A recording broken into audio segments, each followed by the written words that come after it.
Today on Rappler.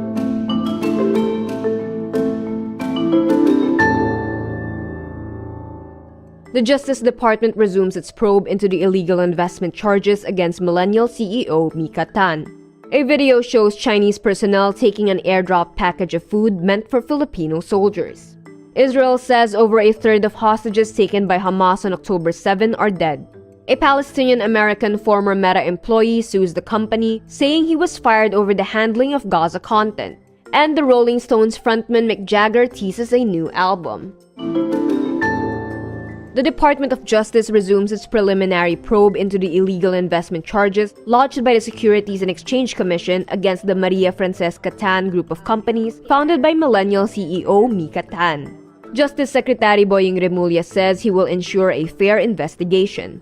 The MFT group is facing a criminal complaint over an alleged unauthorized investment scheme, promising investors returns of 12 to 18%. The move comes as the Court of Appeals orders a freeze covering 138 bank accounts, 4 securities accounts, and 4 insurance accounts of the MFT group as petitioned by the Anti-Money Laundering Council. The CA also granted the AMLAC's request for a bank inquiry order. MFT claims the loan transactions are personal loans, so no predicate crime exists. The SEC said the investment scheme did not have proper documentation and registration and even called it a Ponzi scheme. The Philippine military releases a 3-minute video showing Chinese personnel aboard rigid-hull inflatable boats trying to take an airdropped package of food meant for Filipino soldiers stationed at the BRP Sierra Madre. Lapitan nyo kagad para drop. On board rubber boats, the Filipino soldiers try to retrieve the package, but the Chinese get to it first. When the Chinese realized the package only contained food, they dumped it back into the sea. The Armed Forces of the Philippines says the resupply mission was still a success since soldiers were able to secure the 3 other drops. Resupply missions are critical as they allow soldiers to continue to keep watch over the Ayungin Shoal, located just over 120 nautical miles away from mainland Palawan. Through its state-owned media, China earlier accused Filipino soldiers of pointing their guns at the China Coast Guard in Ayungin Shoal. Israel believes more than a third of the remaining hostages held by Hamas in Gaza are dead, a government tally showed on Tuesday, June 4. Of about 250 people dragged into the Gaza Strip by Hamas on October 7, scores were freed during the truce last November, while others have been recovered, some dead, some alive, by Israeli troops.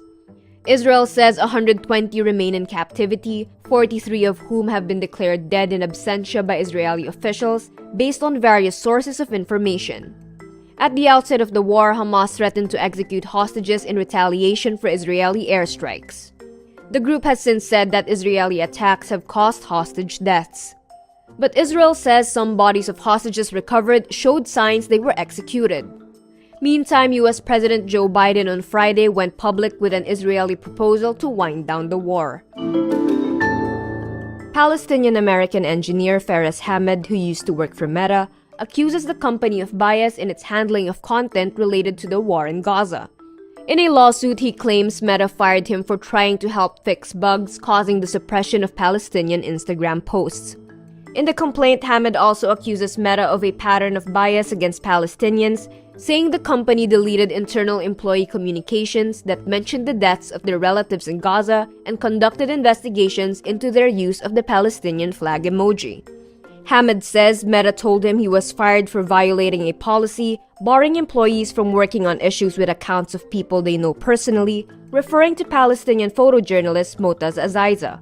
Hamed said he had no personal connection to Aziza. Hamed's claims reflect long-standing criticisms by human rights groups over Meta's moderation of content related to the Israel-Hamas conflict. Rolling Stones frontman Mick Jagger returns on tour at the age of 80.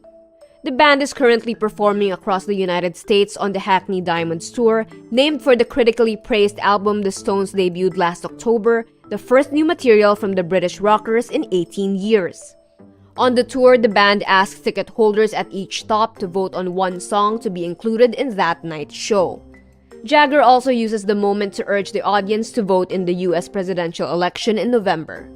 At each stop, Jagger commands the stage for 2 hours with bandmates 80-year-old Keith Richards and 77-year-old Ronnie Wood. In an interview, Jagger says the Stones will look at opportunities to play in other countries in 2025, adding the Stones is likely to release more new music soon. And that's today's wrap. I'm Kara Oliver. Thank you for watching. Click the link below for the full story. Follow us on Rappler's YouTube, Facebook, X, Instagram, and TikTok.